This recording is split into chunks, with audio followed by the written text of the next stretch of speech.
आज हम सामाजिक विज्ञान के भूगोल में पहला पार्ट भारत की स्थिति और विस्तार को देखेंगे।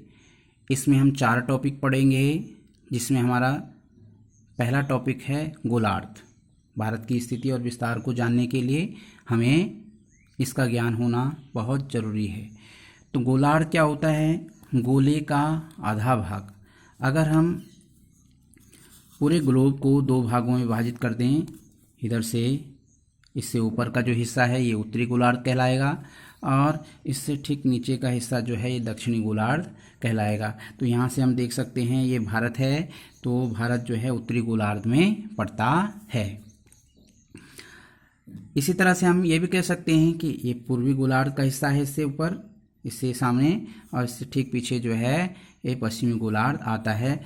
तो हम ये कह सकते हैं कि भारत जो है उत्तरी पूर्वी गोलार्ध में पड़ता है। भारत का जो क्षेत्रफल है 32,87,263 वर्ग किलोमीटर है और क्षेत्रफल की दृष्टि से भारत 7वें स्थान पर आता है। पहले स्थान पर रूस, कनाडा, संयुक्त राज्य अमेरिका, चीन, ब्राज़ील, ऑस्ट्रेलिया और 7वें नंबर पे भारत आता है। पूरे विश्व का 2.4% जो क्षेत्रफल है वो भारत के पास है। कर्क रेखा भारत को लगभग 2 समान भागों में विभाजित करती है। तो अब ये रेखाएं क्या होती है, इसको जानने के लिए हम दूसरा टॉपिक पढ़ेंगे, मुख्य काल्पनिक रेखा। जो हमारी मुख्य काल्पनिक रेखाएं हैं वो हमारी 5 है।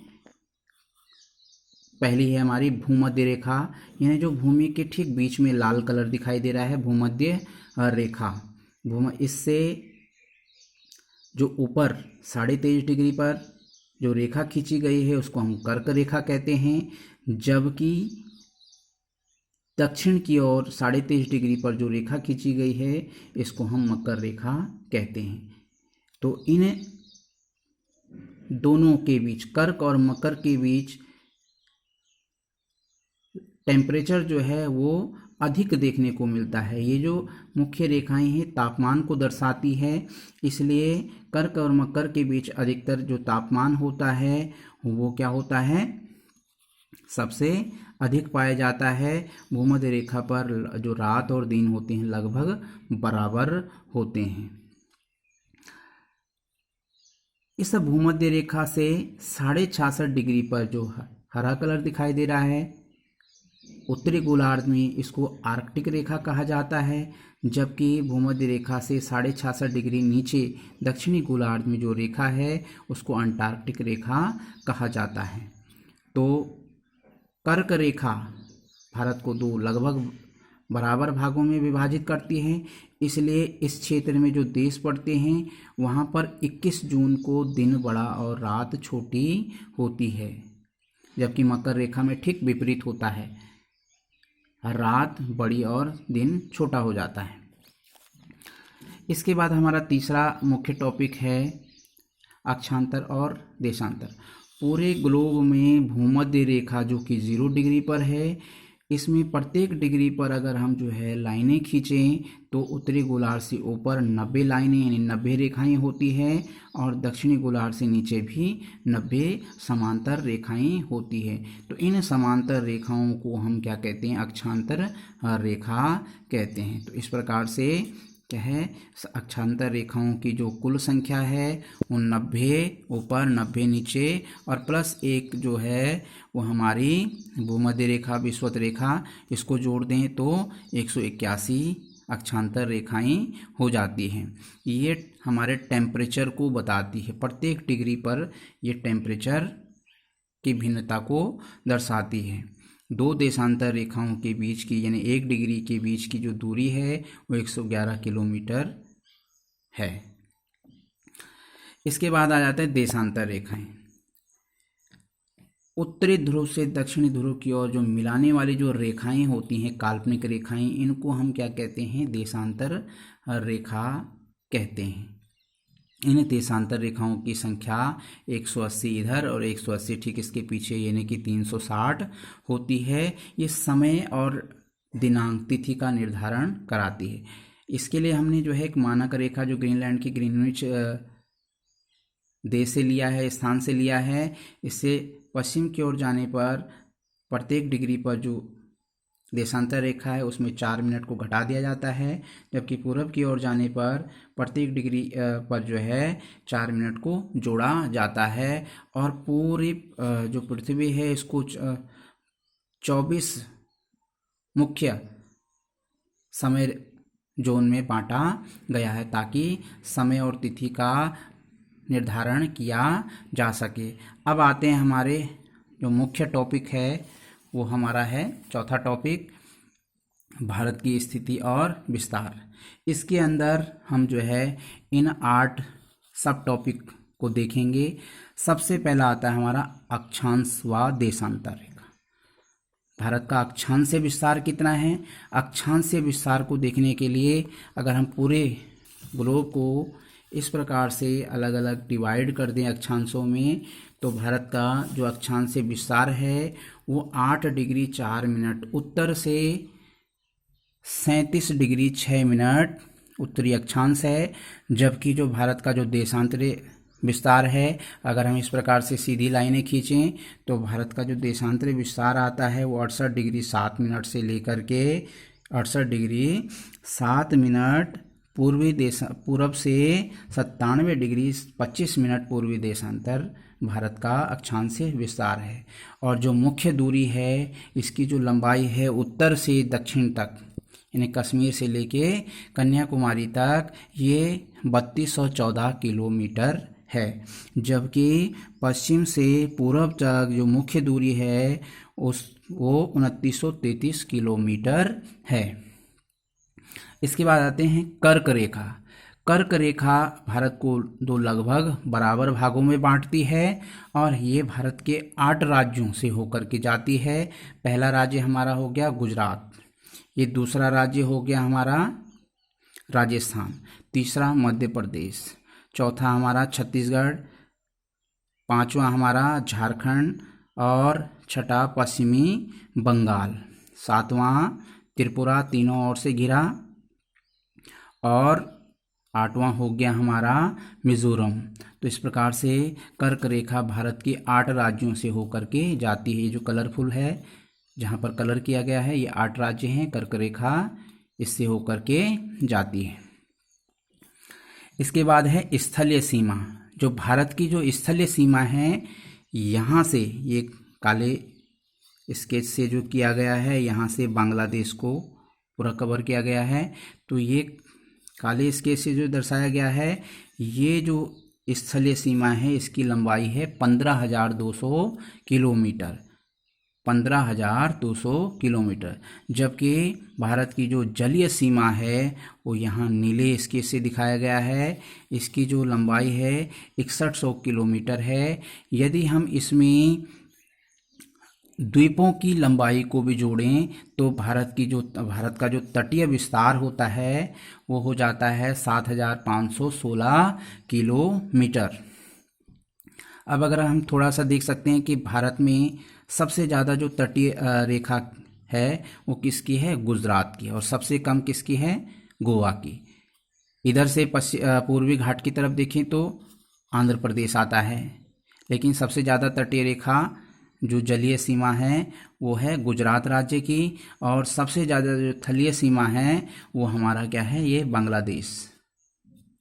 बांग्लादेश जो है सबसे ज़्यादा हमारी थलीय सीमा बनाता है। अब इसके बाद बात करते हैं पड़ोसी देश।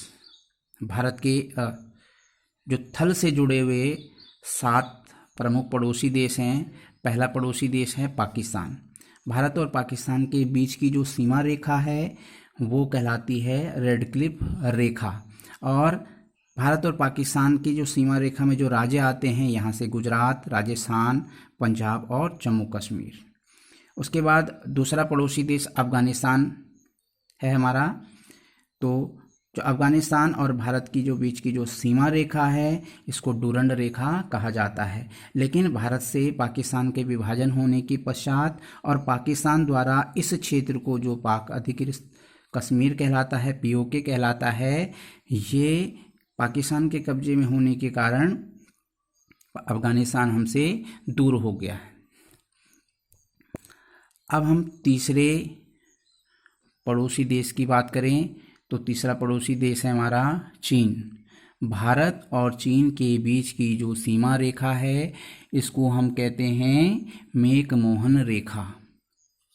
मैकमोहन रेखा, ये जो क्षेत्र है ये चीन के कब्जे में है और ये जो क्षेत्र है ये पाकिस्तान ने इसको उपहार स्वरूप दिया है, जिसको हम क्या कहते हैं, अक्षाई चीन, जो चाइना के कब्जे में है और भारत का हिस्सा कभी हुआ करता था। अब चीन से जो हमारे जो राज्य हैं वो कौन कौन से, एक तो यहाँ से लद्दाख हो गया, दूसरे नंबर पे यहाँ पर हमारा आ जाता है हिमाचल प्रदेश, फिर यहाँ से उत्तराखंड हो गया, यहाँ से हमारा आ जाता है सिक्किम और यहाँ पर अरुणाचल प्रदेश। इसको नेफा भी कहा जाता है, इसको नेफा भी कहा जाता है। चौथा हमारा पड़ोसी देश है नेपाल। उत्तराखंड और उत्तर प्रदेश, बिहार, सिक्किम, इस राज्य जो है इनके साथ, इसके साथ सीमा रेखा बनाता है। इसके बाद पांचवा पड़ोसी देश है हमारा भूटान। सिक्किम, असम और अरुणाचल प्रदेश, तीन राज्य इसके साथ सीमा रेखा बनाते हैं। इसके बाद हमारा छठा पड़ोसी देश है म्यांमार। इसको बर्मा भी कहा जाता था। हिमाचल प्रदेश, नागालैंड, मणिपुर और मिजोरम राज्य जो है इसके साथ सीमा रेखा बनाते हैं और पूर्वांचल पहाड़ियाँ जो है ये म्यांमार से इसकी सीमा बनती है। यहाँ पर पहाड़ियाँ हैं जिसकी जो म्यांमार के साथ सीमा रेखा बनाती हैं।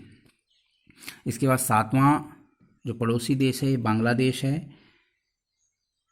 यहाँ से मिजोरम, त्रिपुरा, असम, मेघालय, सिक्किम, पश्चिम बंगाल बांग्लादेश के साथ सीमा रेखा बनाता है।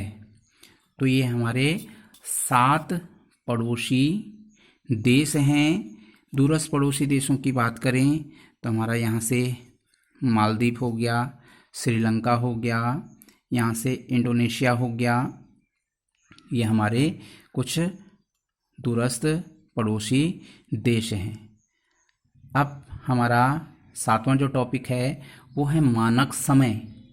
जिस प्रकार से पूरे पृथ्वी को हमने 24 टाइम जोन में बांटा है, उसी प्रकार से भारत में सही समय के निर्धारण के लिए 68 डिग्री और 97 डिग्री दोनों को जोड़ करके अगर हम 2 से डिवाइड करें तो 82.5 डिग्री 30 मिनट बनता है।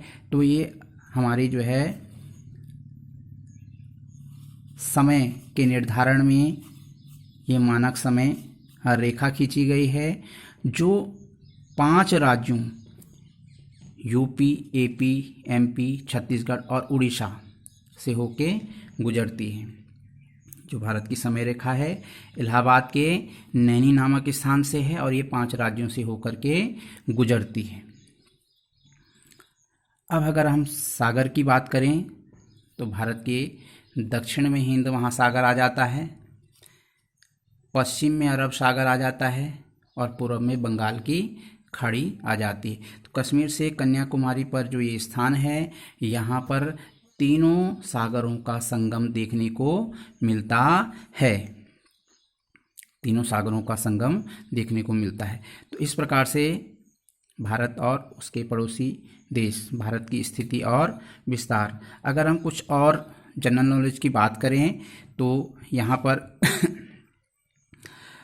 भारत के साथ जो थल से जुड़े हुए जो देश हैं वो 7 देश हैं।